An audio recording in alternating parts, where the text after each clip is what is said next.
Hello दोस्तों, मैं चंदन करता हूं आप सभी को हार्दिक अभिनंदन। आज का जो सेशन है पॉलिटी टेस्ट पेपर का है। इस टेस्ट पेपर का स्टार्ट एक मोटिवेशनल कोटेशन से करेंगे। जो हम खुशी से सीखते हैं उसे हम कभी नहीं भूलते हैं। दोस्तों, अपने जीवन में कुछ भी सीखना है वह खुशी से सीखे, जिसका लाभ मुझे अपने जीवन में या लाइफ में मिल सके। तो आज का प्रश्न है, भारत के किस राज्य में सर्वप्रथम साम्यवादी सरकार की स्थापना हुई थी? से 4 ऑप्शन दिए गए हैं। तो इस प्रश्न का सही आंसर हो जाएगा ऑप्शन सी, केरल। आइए दोस्तों, इस प्रश्न के बारे में जानते हैं कि भारत के केरल में वर्ष 1957 में प्रथम साम्यवादी सरकार की स्थापना हुई थी। यह इंजीनियर एम.एस. नंबूदरीपाद के नेतृत्व में स्थापित हुई थी। और एक चीज़ को और जान लेना है कि भारत में कम्युनिस्ट पार्टी की गठन जो है वर्ष 1925 में किया गया था।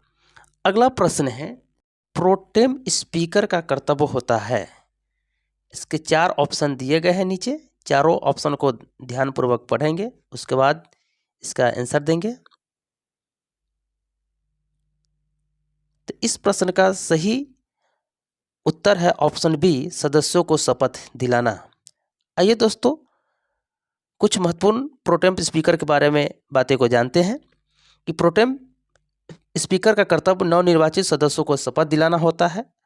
नवनिर्वाचित सदन में लोकसभा अध्यक्ष के चुनाव के पूर्व सदन के सामान्यतः सर्वाधिक वरिष्ठ सदस्य को प्रोटेम स्पीकर के रूप में चुना जाता है, जो नवनिर्वाचित सदस्यों को शपथ दिलाता है तथा नए अध्यक्ष के चुनाव तक सदन की अध्यक्षता करता है। अगला प्रश्न है, संविधान के किस भाग में पंचायती राज व्यवस्था संबंधित प्रावधान दिए गए हैं? तो इस प्रश्न का सही उत्तर होगा ऑप्शन ए, भाग 9। अगला प्रश्न है, पंचायती राज व्यवस्था अपनाई गई थी। तो इस प्रश्न का सही आंसर है ऑप्शन बी, लोकतंत्र की शक्तियों के भी केंद्रीकरण के लिए। अगला प्रश्न है, भारतीय संविधान कौन सा अनुच्छेद भारत की विदेश नीति से संबंधित है? तो इस प्रश्न का सही आंसर है ऑप्शन डी। अगला प्रश्न है, लोक लेखा समिति अपने रिपोर्ट किसे सौंपती है? इस प्रश्न का सही उत्तर है ऑप्शन बी, लोकसभा अध्यक्ष को। अगला प्रश्न है, भारतीय संविधान के अंतर्गत मूल अधिकारों का संरक्षक कौन है? तो इस प्रश्न का सही उत्तर होगा ऑप्शन सी, न्यायपालिका। अगला प्रश्न है, संविधान के अनुसार निम्न में से राष्ट्रपति की विधि शक्ति कौन सी है? तो इस प्रश्न का सही उत्तर ऑप्शन डी, अध्यादेश जारी करना। अगला प्रश्न है, निम्नलिखित में से किस संवैधानिक संशोधन अधिनियम द्वारा सिक्किम को भारतीय राज्य प्रणाली का अभिन्न अंग स्वीकार किया गया? तो इसका सही उत्तर है ऑप्शन बी, 36वां। अगला प्रश्न है, राष्ट्रीय आपातकाल की उद्घोषणा जारी होने के कितने माह के भीतर संसद के दोनों सदनों द्वारा अनुमोदन होने आवश्यक है? तो सही उत्तर ऑप्शन ए, 1 माह। अगला प्रश्न है, किस अनुच्छेद के तहत संसद को संविधान में संशोधन करने की शक्ति प्रदान की गई है?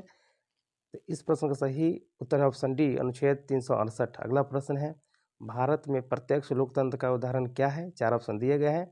तो इस प्रश्न का सही उत्तर ऑप्शन सी, ग्राम पंचायत। अगला प्रश्न, भारतीय संविधान में किस संशोधन द्वारा नागरिकों में मौलिक कर्तव्य को सम्मिलित किया गया है? इस प्रश्न का सही उत्तर है ऑप्शन बी, 42वां संविधान संशोधन के तहत। अगला प्रश्न है,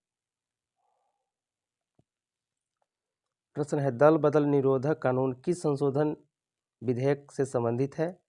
तो इस प्रश्न का सही उत्तर ऑप्शन बी, 52वां। अगला प्रश्न है, संविधान संशोधन हेतु सर्वप्रथम कहाँ प्रस्तुत किया जाता है?